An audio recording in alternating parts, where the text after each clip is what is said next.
Imagine a single solitary merchant ship. Outwardly, it's nothing special, just a rust-streaked freighter. Now imagine that ship embarking on an impossible voyage, a continuous 15-month journey around the entire globe without once pulling into a friendly port for supplies or repair.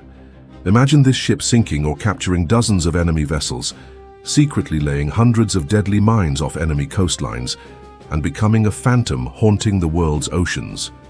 And then, after all that, imagine it returning home not with a skeleton crew, but with more people than it originally had. This sounds like a work of naval fiction, but it is the incredible and very true story of Germany's World War I raider, the SMS Wolf. By the winter of 1916, the Great War had ground to a bloody stalemate in the trenches of the Western Front. But far from the mud and barbed wire, a different, more silent war was being waged on the high seas. The mighty British Royal Navy had thrown a suffocating blockade around the German Empire, a naval quarantine that was slowly strangling the life out of the nation. Every day the grip tightened, cutting off the essential supplies of food, rubber and metals needed to feed the German people and fuel their war machine. Facing slow starvation and industrial collapse, the German Imperial Navy desperately needed a way to strike back and loosen the noose. Their answer was a weapon of cunning and deception, the auxiliary cruiser. These were ordinary merchant ships on the outside, but wolves in sheep's clothing. Secretly packed with powerful guns and torpedoes, they were sent to prowl the global shipping lanes, their mission to create chaos, disrupt Allied trade, and prove that Germany could still strike anywhere in the world. And of all these ghost ships, one would become an absolute legend, the SMS Wolf. To anyone who saw her in port, she was the freighter Wachtfels, a dirty, unassuming and entirely forgettable cargo hauler. Her paint was peeling, and a film of rust seemed to cover every surface. She was the last ship you would ever suspect of being a threat. But this humble exterior was a carefully crafted illusion. Below decks, a radical transformation had taken place. Rechristened the SMS Wolf, she had become a purpose-built predator. She wasn't built for speed, her engines could only push her to a sluggish 11 knots. Her true strength was her incredible endurance and the lethal arsenal hidden from view. Concealed behind drop-down panels and fake deck structures were 7 powerful 15-centimeter cannons. She carried 4 hidden torpedo tubes for a sudden, devastating punch. And in her cargo hold, she carried a staggering 465 naval mines, each a waiting instrument of destruction. Most critically, the Wolf carried a secret weapon that would redefine commerce raiding, a small Friedrichshafen FF-220 seaplane, lovingly nicknamed the Wölfchen, or Wolf Cub. This fragile aircraft was her eye in the sky, a tool that would allow her to hunt with unparalleled reach. On November 30th, 1916, under the quiet and determined command of Captain Karl August Nerger, the Wolf began her journey. She slipped out of her home port in Kiel and pointed her bow towards the treacherous North Sea. A fierce winter storm raged, whipping the sea into a frenzy under a grim leaden sky. For Nerger, the storm was a blessing, the perfect cloak of invisibility.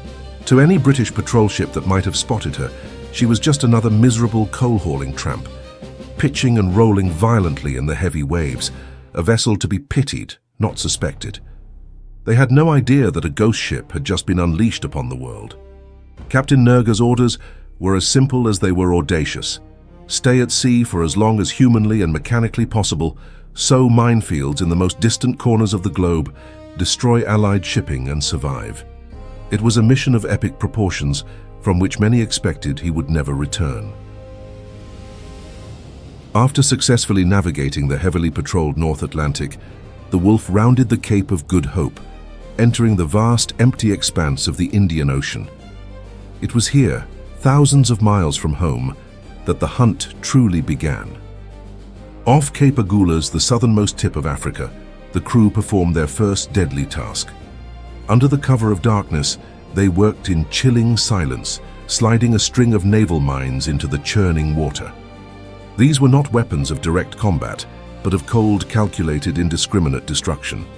Days later, the steamer SS City of Athens, sailing in what her crew believed to be safe waters, struck one of those mines. The explosion tore a fatal wound in her hull and she sank, taking 26 of her crew down with her. In nearby ports, authorities were baffled, speaking only of mysterious explosions. They never suspected a raider had passed like a phantom, leaving a garden of death in its wake. To survive, the Wolf had to become a master of disguise, a true shapeshifter of the seas. Her crew became experts in deception. A fake funnel might be erected to change her profile. Masts would be repositioned, shortened, or raised. Her hull would be repainted, her name and home port altered to perfectly match a real ship from their naval handbooks. One week she might be the Japanese freighter Kitano Maru, the next, the Norwegian vessel Saint Croix. The Allied recognition manuals, the Bibles of naval intelligence, were rendered useless against a ship that could change its identity as easily as a man changes his coat. In January 1917, the Wolf's most unique weapon was put to the test. The fragile Wolfchen seaplane was carefully lowered onto the rolling sea, its engines sputtering to life. It took to the air, climbing to a few hundred meters. From this vantage point, the pilot soon spotted a telltale smudge of black smoke on the horizon, invisible from the Wolf's deck. It was the American four-masted bark, the J.A. Winslow. Guided by the seaplane, the Wolf closed in. At the last moment, the disguise was dropped. Panels fell away to reveal her cannons, and the German naval ensign was hoisted. The Wolf had captured its first prize without firing a shot. This became the raider's ruthlessly effective formula. The seaplane would scout for prey, the Wolf would use its intelligence to intercept, and a boarding party would take over the unsuspecting vessel. Only after being stripped of everything of value was the captured ship scuttled, its fate a mystery to the outside world. As the months at sea crawled by, the Wolf's collection of prizes grew, and so did her population. The raider slowly transformed into a bizarre, floating prison. By May of 1917, over 350 souls were held captive on board, Allied sailors, but also civilians, including women and children taken from captured passenger vessels. They were confined below decks, crammed together behind a wire mesh screen in a space the German crew grimly nicknamed the Kennel. The conditions were incredibly harsh. The daily diet rarely varied from a watery pea soup and dry, hard biscuits. The ship was hopelessly overrun with a constant scurrying presence of rats. For the prisoners, it was a life of monotony, uncertainty, and fear, trapped in the belly of an enemy warship thousands of miles from home. Yet amidst this hardship, Captain Nerger maintained a strict, almost paradoxical code of conduct. He was a raider, but he insisted his prisoners be treated as humanely as possible under the circumstances. The single ship's doctor worked tirelessly, tending to the sick and injured from both crew and prisoners without distinction.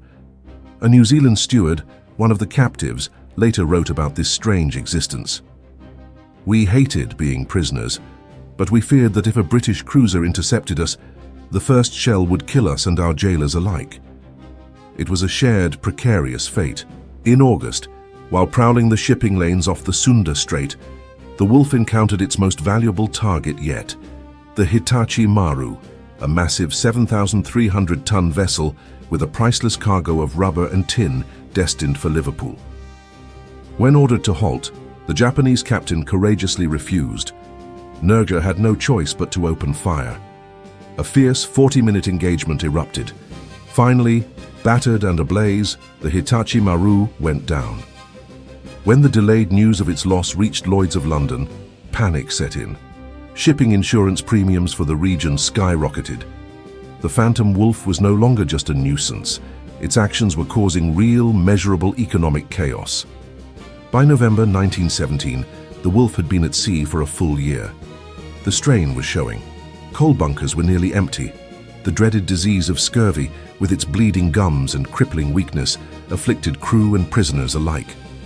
Meanwhile, Allied naval patrols, now fully aware of a highly successful raider, were desperately hunting them. Captain Nerger looked at his exhausted crew, his dwindling supplies, and made the decision. It was time to go home. The journey back to Germany was an epic voyage in itself, perhaps the most dangerous part of the entire mission. To avoid swarming Allied patrols, Captain Nerger steered the Wolf on a staggering detour.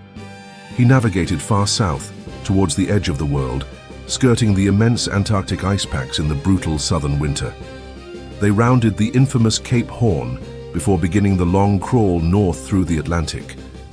For this final, desperate leg, the Wolf became a true ghost. She ran completely dark, without a single light showing. Her hull was painted a ghostly grey to blend with the sea mist and the gloom of the North Atlantic winter. More than once, they slipped silently through massive Allied convoys and past enemy patrols, holding their breath as they passed within miles of the very warships hunting them. Finally, on February 24, 1918, a lookout spotted the coast of Germany.